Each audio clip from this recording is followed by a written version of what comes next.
संस्कृत से पुराना प्राचीन भाषा तो कोई है ही नहीं।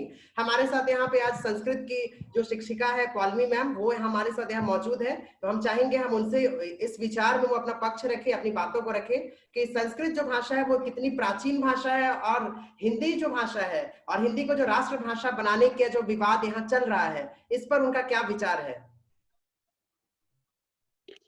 हाँ, थैंक यू जेपी सर। सबसे पहले संस्कृत के बारे में मुझे बोलना है। जो रिसेंटली जो चीज हुआ है, नासा में ये प्रूफ हो गया है, संस्कृत को एक साइंटिफिक लैंग्वेज बोला है फॉर कंप्यूटर प्रोग्रामिंग।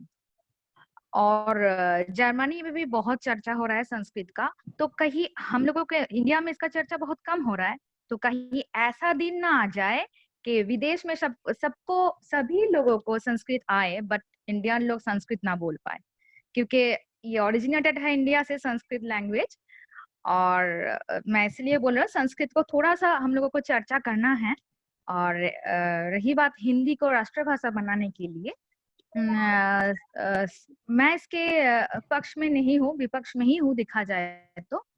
क्योंकि राष्ट्रभाषा उसी को बोलते हैं जो पूरा जिसमें एटलीस्ट 90% लोग उसी लैंग्वेज में बात करें। ओके, बट हिंदी में 43 to 44% लोग बात करते हैं, और बाकी लोगों को हिंदी नहीं आता है ऐसा नहीं है, सबको हिंदी लैंग्वेज आती है। बट प्रॉब्लम यही है, भाषा लैंग्वेज उन्हीं को बोला जाता है वो हिंदी भाषी है जिनको हिंदी पूरा ग्रामेटिकल एकदम करेक्टली बोलना आता है, लिखना आता है। टूटी फूटी भाषा बोलना कोई उसको हिंदी भाषी नहीं बोल सकते हैं। ओके, तो और हिंदी राजभाषा तो है ही, राज मीन्स प्रशासनिक जो है, ऑफिशियल लैंग्वेज है हिंदी। तो काम चलाने के लिए टूटी फूटी लैंग्वेज चल सकता है, ये ऑफिशियल यूज कर ही सकता है हम लोग, लेकिन राष्ट्रभाषा नहीं बना सकते हम लोग।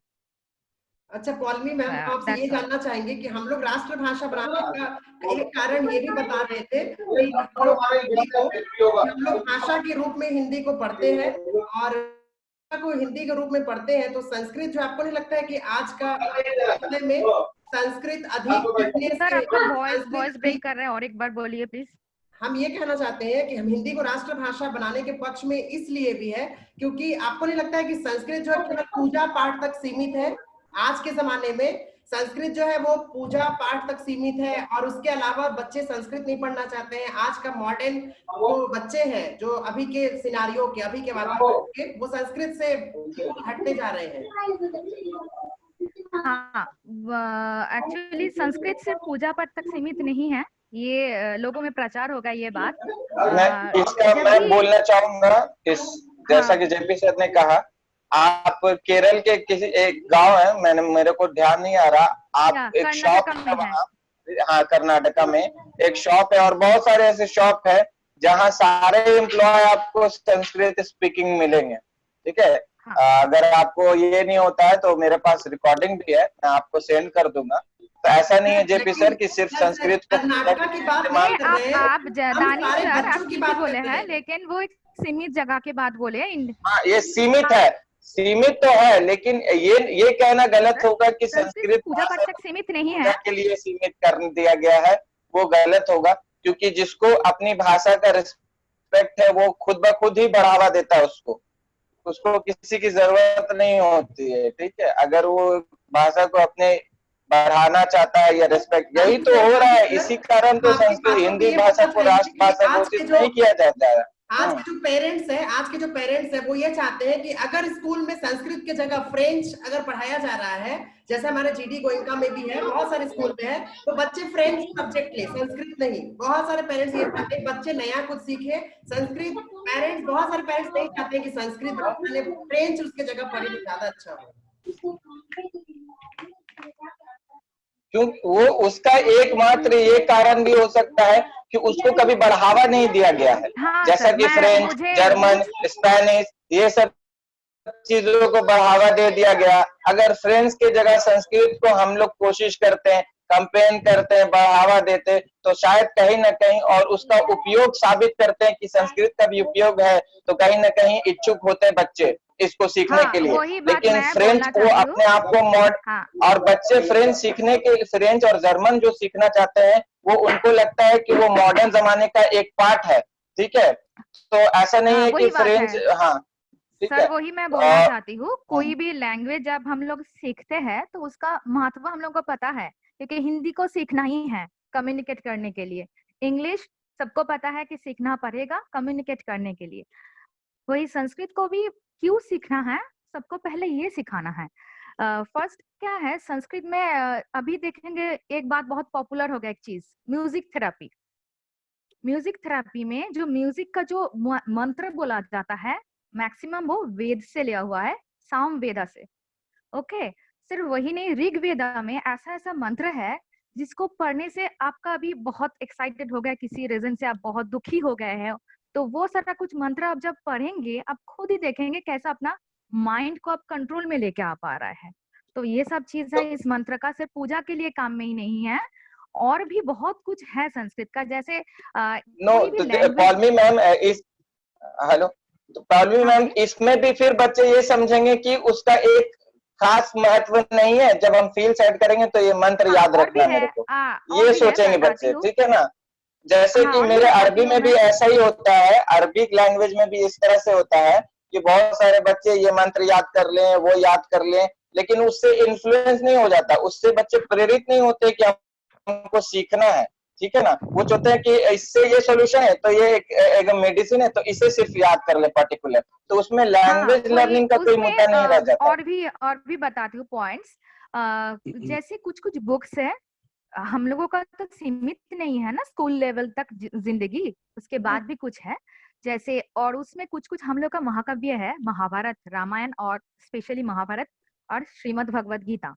हाँ, इसका बहुत सारा अनुवाद है, हिंदी में है, बहुत सारे लैंग्वेजेस में, सभी लैंग्वेजेस में है देखा जाए तो। लेकिन मैं ये बोलूंगी वैसे तो हमारा अरबी जो है, अरबी है, कुरान है, वो भी बहुत सारे लैंग्वेज में अवेलेबल है। हाँ, लेकिन वो लैंग्वेज अगर आप सीख के उसको पढ़ेंगे तो आपका जो अनुभव होगा वो अनुवाद से नहीं होगा। क्योंकि देखिए अभी मैं अगर एक स्टोरी बोलूंगी तो मान लीजिए दानिश सर, आप जब बाहर जाके वही स्टोरी बताएंगे, आप स्टोरी का मेन पॉइंट तो रहेगा ही, लेकिन आपका भी भावनाएं उसमें जुड़ा रहेगा, राइट। तो वो भावना जुड़ी क्या, वहाँ लैंग्वेज का कोई ये नहीं होता है सर, अनुवाद कर दिया ना मैंने। यहाँ तो भाषा की बात चल रही है, तो अनुवाद तो हम हिंदी में भी अनुवाद करके उसका भाव स्पष्ट कर सकते हैं और उसको ये कर सकते हैं, लेकिन यहाँ भाषा का कोई मतलब ही नहीं रह जाता है। एक्चुअली जो विवाद है आज का जो विवाद है कि हिंदी के नेशनल लैंग्वेज बना जाए कि नहीं जाए, तो उसमें हम लोग कुछ देखे, संस्कृत का जो पार्ट है वो भी हम देखे, पर ये क्या मतलब उसका फल क्या है, मतलब संस्कृत को कुछ बनाया जाए कि नहीं, वही नहीं बात बोला है। जेपी सर ने स्टार्टिंग में बोले थे कुछ पॉइंट संस्कृत को क्यों सीखना है, उसके बाद वो आए हैं हिंदी को राष्ट्रभाषा बनाना चाहिए, तो मैं उसी पॉइंट में वो हम लोग उसी को एलाबोरेट कर दिया एक्चुअली चर्चा करते करते। ठीक है, संस्कृत का बहुत सारी चर्चा है, मैं आपके साथ जरूर करूंगी, नेक्स्ट एक मीटिंग कंडक्ट कीजिए, बहुत कुछ बोलना है कि संस्कृत के ऊपर बहुत कुछ बोलना है हम लोगों को। एक चीज मैम से मैं जानना चाहूंगा सर, एक चीज मैं मैम से जानना चाहूंगा, मेरा ये प्रश्न है पौली मैम से कि संस्कृत हम लोग भी पढ़ते थे, मेरा भी बहुत फेवरेट सब्जेक्ट था, मतलब क्लास में होते हुए भी 7-8 का जो तब उसके बाद जो खत्म हो जाता है, उसके बाद भी मैं बुक खरीदा और संस्कृत के लेकर मैं बहुत चर्चा किया, तो मेरा भी बहुत फेवरेट लगा। पर उसके बाद ऐसा लगा कि और मैं एक श्लोक भी पढ़ा था कि विवेकानंद का, स्वामी विवेकानंद जी का, तो उसमें लिखा था कि जो भाषा आपको आपका जो मन की विकास नहीं कर सके, पूरे से नहीं कर सके, तो उसको भाषा को अभी छोड़ना है, चाहे वो भाषा आपका बहुत पहले का है और बहुत गाइड किए है आपको पहले से, वैसे नहीं। हमारे कथा है जैसे महाभारत, रामायण, जैसे मैम ने अभी बोले, बहुत ही पुरानी कथा है और वो हमारे गर्व है, पर अभी वो गर्व लेकर हम सामने नहीं जा सकते क्योंकि शब्दों का बहुत सीमित रूप है संस्कृत में, अभी वो नहीं सर, मैं भी सौम्य सर से ये कहना चाहूंगा, मैंने भी 5 क्लास तक संस्कृत पढ़ा है और आपको ये सुन के आश्चर्य होगा कि कभी 95 से नीचे नहीं आया मेरा मार्क्स, ठीक है। और संस्कृत में तो मैं ये कह रहा होता, मैंने उसको सिर्फ सब्जेक्ट स्कोरिंग के लिए लिया और बहुत सारे मेरे बच्चे सोच है सर, वो सोच है, वो लैंग्वेज को मार्क्स के लिए नहीं है। तो वो लेकिन अभी का विषय है कि चाहूंगा हिंदी को राष्ट्रभाषा बनाए या नहीं। तो डाइवर्ट ना हो इस चीजों से करेंगे, पर संस्कृत इसके बाप है, सबका बाप है, तो हम लोग सुनना चाहिए। आप लोग समझिए पहले संस्कृत को सब चीज का वो हमारे पिता और माता जैसे मान सकते हैं संस्कृत को। नहीं सोमो सर मैं सुनना चाहूंगा। आपका एक पॉइंट में मैं एकदम सहमत नहीं हूँ, वो है महाभारत बहुत ही ओल्ड है। आप एक बार पढ़ के देखिए और अपनी जिंदगी के साथ रिलेटेड करके देखिए, वो एकदम नया लगेगा आपको। मैं हमेशा देखता हूँ मैम, मैं हमेशा देखता हूँ। अभी भी मैं बताऊँ कि कल रात जग के भी मैं महाभारत देखा, तो मैंने ये बोल सकता हूँ। मैं वो नहीं बोल रही हूँ, आप ओरिजिनल जो बुक है टीवी में मत देखिए। बुक की बात करें, टीवी में बहुत बुक में आप देखिए, आप अनुवाद वाला ही पढ़िए। पॉलिमी में हम संस्कृत के तथ्य को इसलिए यहाँ पर लेकर आए हैं और राष्ट्रभाषा के साथ इसलिए जोड़ रहे हैं हिंदी के साथ, क्योंकि आपको नहीं लगता है कि बच्चे जो है आपको संस्कृत पढ़ाने के बाद हिंदी में ट्रांसलेट करना पड़ता है क्लास में, तो हिंदी को हम राष्ट्रभाषा इसलिए बनाना चाह रहे हैं क्योंकि हिंदी को आप कहीं ना कहीं यूज कर ही रहे हो, संस्कृत में भी बोल रहे हो, उसको ट्रांसलेट करके समझा रहे हो आप। और महाभारत और रामायण की बात है, दूरदर्शन पर कुछ दिन पहले रामायण प्रसारित किया गया था, तो वो हिंदी में आप ये बात कैसे कह सकते हैं? आप हिंदी स्टेट में, जब हिंदी राज्य में ये पढ़ाया जाएगा संस्कृत, तब हिंदी में ट्रांसलेट होगा। जब बंगाली स्टेट में पढ़ाया जाएगा तब बंगाली में ट्रांसलेट होगा। बंगाली स्टेट में उसको बंगाली में जब साउथ इंडियन में पढ़ाया जाएगा तब साउथ इंडियन में कोई लैंग्वेज में ट्रांसलेट होगा। ऐसा नहीं बोल सकते कि हिंदी में ही। इसके लिए मैं सौम्य सर से सहमत करूंगा। अगर बंगाली जहाँ चल रहा है तो वो उसको सकते हैं, जिस लैंग्वेज में वो समझेगा उसी में कन्वर्ट हो रहा है। के अकॉर्डिंग स्टेट के अकॉर्डिंग आप लोग बता रहे हैं। बात फिर वहीं पे आ जाती, बात फिर वहीं पे आ जाती है। तरह से जोड़ सकते हैं, एक दूसरे को आपस में बांध सकते हैं, लेकिन यहाँ बात अब राज्य की हो रही है कि इस राज्य में जाएंगे तो वो, उस राज्य में जाएंगे तो वो। नहीं सर, आप लोग एक ऐसा ऑप्शन क्यों नहीं ढूंढ सकते हैं? मुझे लगता है कि ये विवाद किसी और दिशा में जा रही है। नहीं, मैं बोल रही हूँ, आप लोग राष्ट्रभाषा का मतलब ठीक से समझ नहीं पा रहे हैं।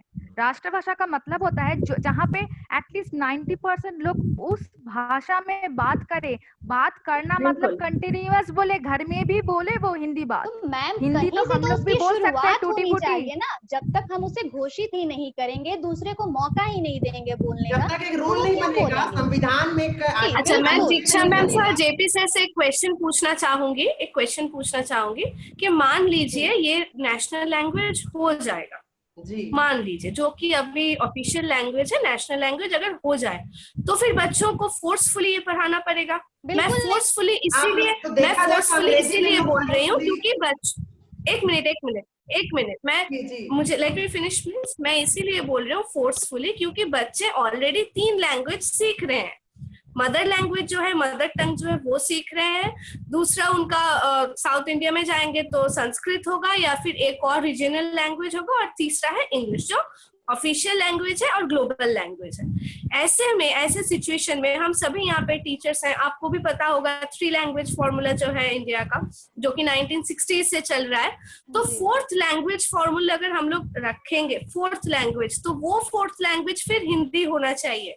अगर यही है नेशनल लैंग्वेज अगर मानेंगे तो उसको फोर्सफुली ही रहेगा, क्योंकि बच्चे, आप लोगों को भी पता है, I am an English teacher, मैंने भी ये चीज फेस किया है कि बच्चे अगर अपने जगह पे है तो वो लोग रीजनल लैंग्वेज ही बोलेंगे। इंग्लिश भी सिखाना कहीं हद तक बहुत प्रॉब्लमेटिक हो जाता है। वो लोग सीख लेते हैं लेकिन बोलते नहीं है, तो कहीं बोलते नहीं है, राइट? कहीं फोर्सफुली तो नहीं सिखा रहे हैं। मुझे लेट मी कंप्लीट प्लीज। उनको सिखाया जा रहा है ताकि वो बोले। पूरे इंडिया में भी आप देख लीजिए, इंग्लिश अगर मानेंगे सेकंड लैंग्वेज है तो वो लोगों को सिखाया जाता है, फिर भी वो लोग नहीं बोलते हैं। सीबीएसई स्कूल्स में इंग्लिश एक कंपलसरी लैंग्वेज है, फिर भी सिखाया तो जाता है, बच्चे बोलते नहीं है। सिंपल है। तो वैसे ही अगर हम लोग हिंदी को राष्ट्रभाषा बोलेंगे भी, अभी भी ऑफिशियल लैंग्वेज है, लेकिन आप साउथ इंडिया में देख सकते हैं, नॉर्थ ईस्ट इंडिया में देख सकते हैं, गुजरात में जाएंगे वहां पे भी देखेंगे कि लोग गुजराती बोलते हैं, बंगाल में आएंगे बंगाली बोलते हैं, हिंदी आता है उन्हें लेकिन वो लोग नहीं बोलेंगे। तो ये रीजनल फीलिंग्स है। हम लोग किसी को फोर्स नहीं कर सकते हैं, किसी को बोल नहीं सकते हैं। जहाँ पे 130 करोड़ की आबादी है, 44% लोग बोलते हैं हिंदी, लेकिन अगर जब भी वो मैटर रीजन की तरफ आ जाएगा, जब भी वो मैटर अपने मातृभाषा की और फीलिंग्स की तरफ आ जाएगा, वैसे सिचुएशन में लोग अपने मातृभाषा को ही सपोर्ट करेंगे। अभी मैं जैसे ये बात कर रही हूँ, हिंदी में बात कर रही हूँ, कम्युनिकेट कर रही हूँ, लेकिन जब भी ये मैटर ये आएगा कि हाँ कौन सा लैंग्वेज सिलेक्ट करना है, तो मैं तो पर्सनली बंगाली को ही सपोर्ट करूंगी। मतलब मैं जो 44% में से एक हिस्सा हूँ, मैं खुद सपोर्ट नहीं करूंगी हिंदी को। तो आप जो भी बोल रहे हो कि 44% लोग हिंदी बोलते हैं, उसमें से भी एटलीस्ट बंगाल के 10 करोड़ लोग हैं जो नहीं बोलेंगे। 130 करोड़ में से 10 करोड़ जो है वो बोलेंगे नहीं, बंगाली ही हम लोग फिर बोलेंगे, हम लोग हिंदी को नेशनल लैंग्वेज नहीं सपोर्ट करेंगे। ऐसे में क्या किया जाए please? Exactly ma'am, Riya ma'am सही बोल रहे हैं एकदम। और जब ये राष्ट्रभाषा बन जाएगा, और भी मैं एक पॉइंट ऐड कर रही हूँ, राष्ट्रभाषा बन जाएगा मतलब सबको आपस में घर में भी हिंदी ही बोलना है, क्योंकि 90% एटलीस्ट